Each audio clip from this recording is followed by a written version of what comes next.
Hi, I'm Jeff Murrah. I want to welcome you to True Texas History.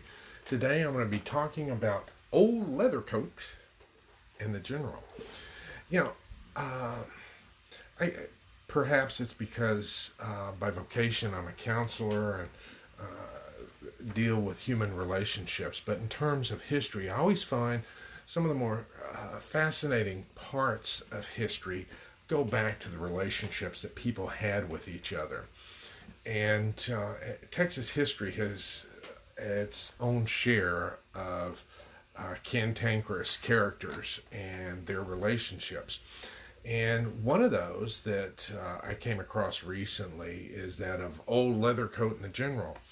Now, Old Leathercoat, he came to my attention. That's another name for J.W. Throckmorton, James W. Throckmorton, and I have done a video touching on a little bit of what Throckmorton did.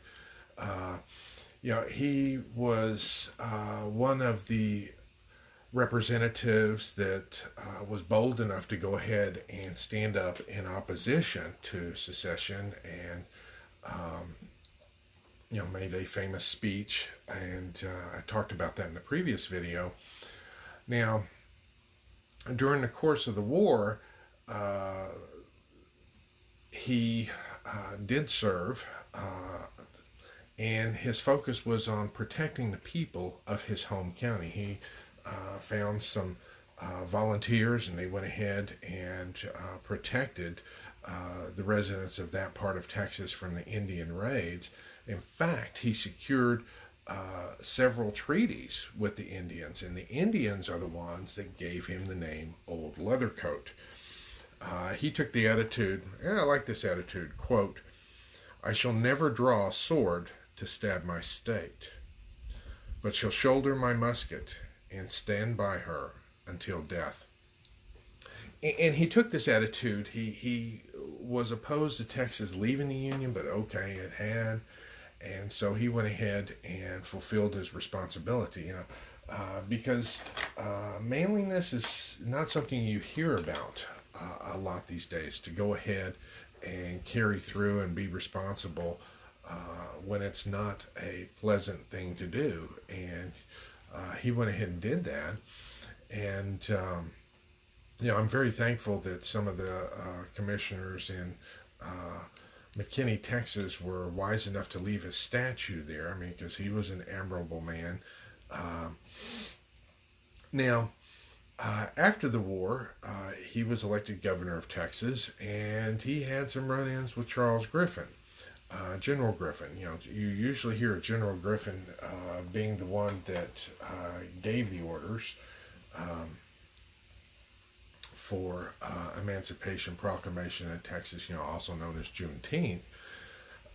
Now, General Griffin was, although he was known as an able commander in terms of getting the units under his command in order, he was a very cantankerous and irascible old fella, and he was hard to get along with. And that showed up several times on the battlefield. There were some episodes where he missed out on some fighting because he was too busy complaining about his commanders. Nice guy, right? But for whatever reason, he was put in charge of Texas and Louisiana. Actually, Sheridan was in charge of him. Griffin was his subordinate. Because after the war, there was a lot of fights going on between President Johnson and the Congress. One was trying to override the other and countermand the other. And to be a governor of one of the southern states during that time, it would be like being caught in a storm, going to and fro. And that's where Throckmorton was. He was caught in a storm he couldn't control, had no control of, because anytime Congress passed something that the president didn't like, he vetoed it, and then Congress would turn around and pass orders like one of them was to remove the status of states and make them military districts. And so this stuff was going on. How do you turn around and manage a state when everybody keeps trying to take control? So, because of all this, he was in a situation that was impossible. And General Griffin did not care much for Throckmorton, and so he went ahead and complained to Sheridan about him and had him removed from office.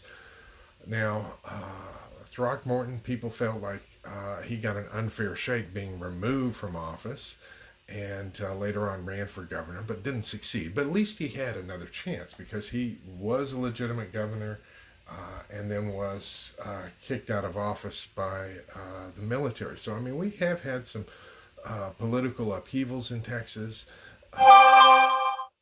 So eventually, Griffin ended up dying in one of the yellow fever epidemics. Now, this time he did not complain, but he felt like he was a good soldier, and he stood by his post because he felt like if he left Galveston, he would be deserting his post in the midst of combat. But this is a story of Old Leatherneck and the General. Hope you enjoyed it, and if you have suggestions for future stories, let me know, and I'll get back to you. Thank you. Until next time, vaya con Dios. Goodbye, my friends.